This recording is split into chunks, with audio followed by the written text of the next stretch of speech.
Hello दोस्तों, हम फिर आ गए थे कहानी इस दिल में सिर्फ तुम हो, जिसको लिखा है मोनिका जी ने और उसका क्रेडिट भी इन्हीं को जाता है। सो दोस्तों, हमारी इस कहानी के पूरे पूरे एपिसोड नंबर आपके 244 हो चुके हैं। हम देखते हैं आने वाली कहानी में क्या होता है। शुरू करते हैं एपिसोड नंबर 245 और देखते हैं कहानी में क्या होता है।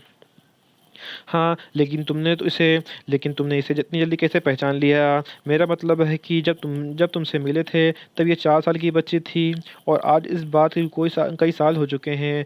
मानना पड़ेगा, तुम्हारी याददाश्त काफ़ी तेज़ है। पात ने आशीष की जात का जवाब देते हुए कहा। आशीष रंग गोरा, हाइट 6.1 इंच, तीखी एंड शार्प नाक, बालों वाला कलर ब्राउन एंड कर्ली बाल। जिम में काफ़ी घंटे बताया गया था। मजबूत शरीर and sexy figure. Ashish entertainment की दुनिया का बादशाह है। इसे पहचानने में भला कोई गलती कैसे कर सकता हूँ? आशीष के इस बात पर पार्थ ने एक नज़र उसे घूर कर देखा। अरे मैं तो मजाक कर रहा हूँ, तू तो बहुत ज़्यादा सीरियस हो जाता है। Chill bro. आशीष ने मजाक मजाक में बात को टालने की कोशिश की। शिवांगी ने उन दोनों को बिल्कुल भी ध्यान नहीं दिया और वो उनसे हटकर ब्लैंकेट बैंकेट हॉल के मेन डोर की तरफ जाने लगी।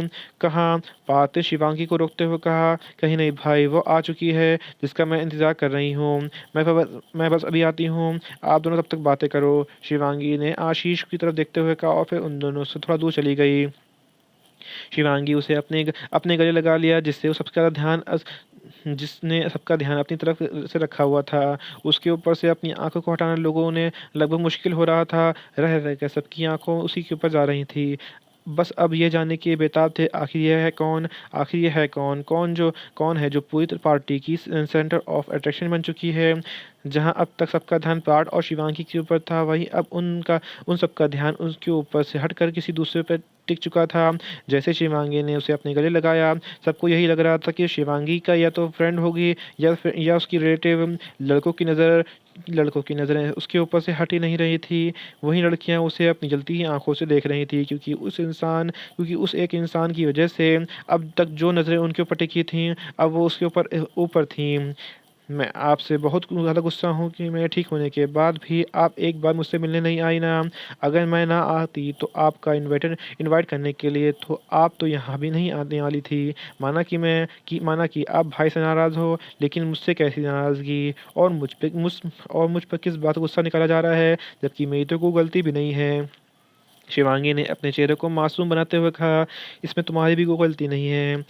आई एम सो सॉरी, मेरी गलती है। मुझे इस बात का तुम्हारे भाई को का गुस्सा तुम पर नहीं निकालना चाहिए था। प्लीज़ मुझे माफ़ कर दो। मैं आपको माफ़ कर सकती हूँ, लेकिन एक शर्त पे। अच्छा, और क्या है वो शर्त? यही कि आपको मुझसे दोस्ती करनी पड़ेगी और कुछ भी हो जाए, किसी भी का गुस्सा मुझ पे नहीं निकालोगी। ठीक है, मुझे मंजूर है। ये कहते हुए राधिका शिवांगी से गले लग गई।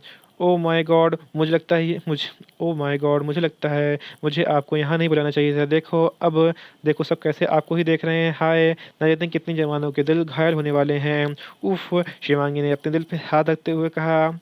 आप बिना शिवांगी, ऐसा कुछ नहीं है। आज राधिका ने रेड कलर की शिफॉन साड़ी पहनी हुई थी, जो कि उसकी काफ़ी ज़्यादा जच रही थी। रेड कलर की शिफॉन साड़ी में उसका गोरा रंग और ज़्यादा निखर आ रहा था। उसमें से उसकी उस निखर के आ रहा था। लोगों की नज़र उससे हट ही नहीं रही थी। राधिका ने अपने गले में एक पतली सी चेन पहनी हुई और कानों में ईयरिंग पहने हुए थे। उसका सिंपल लुक काफ़ी ज़्यादा एलिगेंट और सुंदर बना रहा था। ऊपर से वह प्यारी सी स्माइल। कुल मिलाकर राधिका बहुत ही सुंदर और प्यारी लग रही थी। राधिका और शिवांगी आपस में हंस हंस के बातें कर रहे थे। ऐसा लग रहा था जैसे ही काफ़ी दिनों से बिछड़ी सहेलियां मिल रही हैं। वहीं पार्थ अपने बिजनेस पार्टनर से बात कर रहा था। काफ़ी देर हो जाने के बाद जब उसने नोटिस किया कि शिवांगी अब तक वापस नहीं आई, तो उसने थोड़ा चिंता होने लगी शिवांगी को लेकर। उसने आसपास देखा तो शिवांगी कहीं भी नजर नहीं आ रही थी। पार्थ जैसे ही शिवांगी को ढूंढने के लिए जाने ही वाला था कि उसका रास्ता रोकते हुए एक लड़की उसके सामने आके खड़ी हो गई और आज अचानक ही उसे गले लग गई और फिर से उसके गाल पे किस करते हुए थोड़ा दूर होकर उसके हाथ को बाजू में पकड़ लिया। उसकी इस हरकत पर पात को बहुत ज़्यादा गुस्सा आ रहा था। पात ने उसे खुद से दूर करते हुए कहा, ये क्या बदतमीजी है मिस? आपकी हिम्मत भी कैसी हुई ऐसी हरकत करने की? आई एम सो सॉरी पात, मुझे लगा तुम मुझ पर गुस्सा नहीं करोगे, बिल्कुल बचपन की तरह। अब यह मत कहना कि तुम मुझे भूल गए हो। 2 मिनट हो जाने के बाद पार्थ ने कुछ नहीं कहा। वह बस अपनी आंखों से शिवांगी को देखना चाह रहा था। वह बिल्कुल भी इंटरेस्ट नहीं था अपने सामने खड़ी लड़की की इस लड़की से बात करने में। जैसे ही पात वहाँ जाने वाला था कि उस लड़की ने उसका हाथ पकड़ के उसे रोक लिया। तुम मुझे ऐसे छोड़ के नहीं जा सकते। सॉरी मिस, लेकिन मैं आपको नहीं जानता हूँ, सो प्लीज़ मेरा रास्ता छोड़िए। पात, तुम मुझे कैसे भूल सकते हो? लड़की ने अपने गुस्से को छुपाते हुए कहा, अपनी आवाज़ में सॉफ्ट लाते हुए कहा, कोई बात नहीं, मैं अलीशा, मैं मेरे बचपन की दोस्त और क्लासमेट, अब याद आया। यहीं पे कहानी का एपिसोड नंबर आपका 245 कंप्लीट होता है। मुझे लगता है वक्त है तो मैं इसी में कहानी का एपिसोड 246 ऐड करता हूँ। देखता हूँ अगली कहानी में क्या होता है। शुरू करते हैं एपिसोड नंबर 246। अलीशा, तुम कब आई? रामचंद्र सिंघानिया ने पात और अलीशा के पास आते हुए अलीशा से पूछा। पापा, मैं थोड़ी देर पहले ही आई हूँ, लेकिन देखना, ये मुझे पहचानने से मना कर रहा है। अब आप ही इसे बताइए कि मैं कौन हूँ। हेलो अंकल, कैसे हैं आप? और क्या ये आपकी बेटी है? पात ने रामचंद्र रायसन से सिंघानिया से हाथ मिलाते हुए पूछा। हाँ पात, ये मेरी ही बेटी है। क्या तुम्हें अलीशा को भूल चुके हो? अरे तुम दोनों एक ही क्लास में पढ़ते थे। तुम्हें याद है तुम अलीशा को कितना परेशान करते थे? रोज़ अलीशा शिकायत करती थी तुम्हारी। रामचंद्र ने पात को याद दिलाते हुए कहा, सॉरी अंकल, उस बात को बहुत टाइम हो चुका है और टाइम के साथ मैं सब कुछ भूल चुका हूँ। अच्छा अंकल, मैं अभी आता हूँ। काफ़ी देर हो चुकी है, शिवांगी अब तक वापस लौट के नहीं आई है। मैं एक बार उसे देख के आता हूँ, मुझे उसकी चिंता हो रही है। अगर उसे थोड़ी देर ना देख पाऊँ तो मुझे अगर उसे थोड़ी देर भी ना देखूँ तो पता नहीं कहाँ गायब हो जाती है। मैं अभी आता हूँ। पार्थ ने अलीशा और रामचंद्र रायचंद की तरफ देखते हुए कहा और फिर उन दोनों को वहाँ छोड़ के शिवांगी के ढूंढने चला गया। पापा, अब इसके बारे में बात कर रहे थे ना? हाँ बेटा, अगर यह मेरा दामाद बन जाए तो हमारे बिजनेस को काफ़ी प्रॉफिट हो सकता है। हमारा बिजनेस जो कि कर्ज में डूब रहा है वह भी कुछ दिनों में टॉप पे पहुँच जाएगा। काश कुछ ऐसा हो जाए जो ये मेरा दामाद बन जाए। बहुत जल्द ही आपकी ख्वाहिश पूरी होने वाली है पापा। शायद आज ही, अलीशा ने पाद की पीठ की तरफ देखते हुए कहा, क्योंकि पापा आपकी बेटी का दिल उस पर जो आ गया है। अलीशा अभी भी उस तरफ देख रही थी जिस तरफ पाद गया था। क्या तुम सच कह रही हो बेटा? रामचंद्र ने अपनी बेटी अलीशा की तरफ देखा और फिर उसकी नज़रों का पीछा किया। हाँ, बस मैं जैसा जैसा कहती हूँ वैसा ही आप करना। देखना, कल सुबह तक वो आपका दामाद बन जाएगा और इस काम को पूरा करने में मेरे हमारे सबसे ज़्यादा मदद करने वाली है। अपनी बात करके अलीशा ने अपने पापा की तरफ से, जो कि चतुराई से देख रहे थे, दोनों बाप बेटे आज मुझे बड़ा करने वाले थे। राधिका ने ड्रिंक का एक सिप लेते हुए कहा, ये कुछ ज़्यादा ही कड़वी नहीं है? क्या कहा आपने? कड़वी है? पर ये कड़वी कैसे हो सकती है? दिखाओ मुझे। आप क्या पी रहे हो? कहीं आप सॉफ्ट ड्रिंक की जगह शराब तो नहीं गिलास उठा लिया? शिवांगी ने राधिका के हाथ से ड्रिंक का गिलास लेते हुए चेक किया तो आखिर उसमें क्या है? ये तो सॉफ्ट ड्रिंक है, ये तो सॉफ़ी ड्रिंक है। तो ये कड़वी कैसे हो सकती है? आप एक काम करो, इसे छोड़ के दूसरी ड्रिंक ले लो। ये कहते हुए शिवांगी ने राधिका की ड्रिंक का गिलास चेंज कर दिया। अब वो तीनों आराम से अपनी पार्टी एंजॉय कर रहे थे, आशीष, राधिका और शिवांगी। शिवांगी और राधिका कुछ ही टाइम में आशीष के साथ कंफर्टेबल हो चुके थे। आशीष, आज तो मज़ा ही आ गया दो ब्यूटीफुल लेडी के साथ ड्रिंक करके। ये कहते हुए आशीष ने अपनी एक आंख मारी। ये लाइन मानने की कोशिश मत करो, तुम्हारा रास्ता क्लियर नहीं होने वाला। शिवांगी ने सपाट लहजे में आशीष की ख्वाहिश को सीधे से पहले ही मार दिया। जहाँ तुम ट्राई कर रहे हो वो पहले ही किसी और के लिए अमानत बन चुकी है। सो कहीं और जाके ट्राई करो, अपना टाइम वेस्ट मत करो। शिवांगी ने घूर के आशीष को देखा, क्योंकि वो बहुत अच्छे समझ रही थी कि अब तक आशीष क्या करने की कोशिश कर रहा है। ऐसे तो उसके भाई का रास्ता कट जाएगा। मतलब हद है, कोई ना कोई आकर राधिका के ऊपर लाइन मारने की कोशिश कर रहा है। वो वो तो वो तो वो तो नहीं, वो तो वही है जो आपने भा जो वो तो वही है जो अपने भाई के लिए सबको रास्ता हटा रही है। पात ने शिवांगी के पास आते हुए कहा, मैं कब से तुम्हें यहाँ पे मज़े करके देख रही हो। एक सेकेंड, कुछ गड़बड़ लिखा हुआ है। पात ने शिवांगी के पास आते हुए कहा, मैं कब से तुम्हें यहाँ पर मज़े कर रही हो? तुम कब से मज़े कर रही हो और तुम्हें ड्रिंक करने के लिए किसने कहा? हाँ बताओ मुझे। भाई, मैंने सच में ज़रा सा भी सीख नहीं लिया है। आप चाहो तो राधिका से ही पूछ सकते हो। अपनी सफाई देते हुए पात की डांट से बचने के लिए शिवांगी ने जल्दी से कहा। अब जाके पात ने अपनी आंखों को अपने सामने खड़ी राधिका के ऊपर टिका दिया, जो कि उसके अलावा हर किसी से बड़े ही ध्यान से देख रही थी। राधिका की जी भर के देखने के बाद पात ने अपनी नज़र पूरी पार्टी में दौड़ाई, जहाँ जहाँ सब उसे ही देख रहे थे। आधे से ज़्यादा लोगों की नज़रें हवस भरी नज़रों से देख रहे थे, जो कि पात को बिल्कुल भी बर्दाश्त नहीं हो रहा था। उसने जो हाथ शिवांगी के हाथ पकड़ने के लिए उठाया था, अब उसने राधिका की कलाई को थाम लिया, जिसकी राधिका को ये कभी उम्मीद भी नहीं थी। जब पात ने उसके पास जब पात उसके उनके पास नहीं आया था तो उसे पहले ही राधिका ने उसे दूर दूर से ही अपनी तरफ आधा देख लिया था, इसलिए वो जब उसके पास आया तो राधिका अपनी नज़र हटाकर दूसरी तरफ कर लिया ताकि वो पात को क्यों बता सके कि उससे सुंदर और सेक्सी हैंडसम लड़के यहाँ पर मौजूद हैं। तुम मेरे साथ चलो यहाँ से, मुझे तुमसे कुछ ज़रूरी बात करनी है। पात ने बेहद गुस्से से लाल आंखों से राधिका की तरफ देखते हुए कहा। उसने राधिका को ना तो कुछ कहने का मौका दिया और ना ही किसी के ऊपर ज़्यादा ध्यान दिया। वो राधिका को खींचता हुआ सीधा पार्टी हॉल से निकल गया। पात की इस हरकत पर शिवांगी ने अपना सिर पीट लिया। उसने आशीष की तरफ देखा जो कि अब अपनी हैरानी से फैली आंखों के उसे ही उसी तरफ देख रहा था जिस तरफ पात गया था। यहीं पे कहानी का एपिसोड नंबर आपका 246 कंप्लीट होता है। मुझे लगता है वक्त तो मैं इसी में कहानी का एपिसोड 247 ऐड करता हूँ और देखता हूँ कहानी में क्या होता है। पात राधिका को खींचता हुआ सीधा पार्टी हॉल से बाहर ले गया। पात की इस हरकत से राधिका के बहुत हाथ में बहुत दर्द हो रहा था क्योंकि पात की पकड़ बहुत ज़्यादा मजबूत थी। उसके हाथ पर इस दफ़ा राधिका ने कई बार अपने हाथ को वापस खींचना चाहा पर वो ऐसा कर नहीं सकी। राधिका को एक रूम में ले जाने के बाद पात ने राधिका को बेड पर फेंकते हुए पीछे मुड़कर जल्दी से रूम को डोर को बंद कर दिया और फिर मुड़कर राधिका की तरफ देखा जो गुस्से से देख रही थी। क्या हरकत थी यह, और आपकी हिम्मत भी कैसे हुई मुझे इस तरह लाने की। मैंने आपसे पहले ही कह दिया है कि हमारे रास्ते अलग अलग हैं, फिर क्यों आपको ये समझ नहीं आता। जाने दीजिए मुझे, ना ना ही आपसे बात करनी है और ना ही आपकी शक्ल देखनी है। राधिका की बातें बात गुस्सा बढ़ाने के लिए काफ़ी थी। वो जितना अपने गुस्से को कंट्रोल करने की कोशिश कर रहा था राधिका उतना ही उसे हवा दे रही थी। क्यों जाए तुम यहाँ से ताकि तुम बाहर पार्टी में मौजूद लड़कों के साथ फ्लर्ट कर सको। मेरा तुम्हारे पास रहना तुम्हें चुभता है, मेरा आसपास रहना भी तुम्हें बर्दाश्त नहीं है। मेरी शक्ल देखना तुम्हें पसंद नहीं है, लेकिन बाहर पार्टी में मौजूद लोगों की शक्ल देखना तुम्हें पसंद है।